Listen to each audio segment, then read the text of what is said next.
భారతదేశానికి అమెరికా వ్యవసాయ మన పాల ఉత్పత్తుల్ని పంపిస్తానంటుంది. దాంట్లో భారతదేశం వద్దంటుంది. ఎందుకయ్యా అంటే అక్కడ నాన్ వెజ్ మిల్క్ అన్నటువంటిది. ఏంటి నాన్ వెజ్ మిల్క్ అంటే అక్కడ మాంసకృత్తులు, చేపలు ఇట్లాంటి ఆహారం ఈ జంతువులకి ఇచ్చి గేదెలకి, ఆవులకి వాటి నుంచి తీసిన పాలు అంటే అవి ఆ కంటెంట్తో ఉంటాయి కాబట్టి అవి వద్దంటుంది.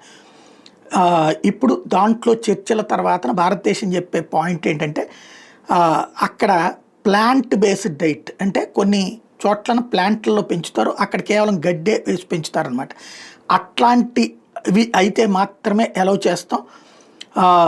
అలా కాకుండా ఏది మీట్ స్క్రాప్స్ అంటే ఈ మనం తిన్న మాంసకృతులకు సంబంధించినటువంటి వాటి, అట్లాగే పౌల్ట్రీ వేస్ట్ ఈ కోళ్ళకి సంబంధించినటువంటి చెత్త వీటిలో వచ్చిన వాటితో పెంచేటటువంటి వాటి నుంచి తీసే పాలని ఎట్టి పరిస్థితుల్లో తీసుకునే ప్రసక్తే లేదు అన్నటువంటి తేల్చి చెప్పింది.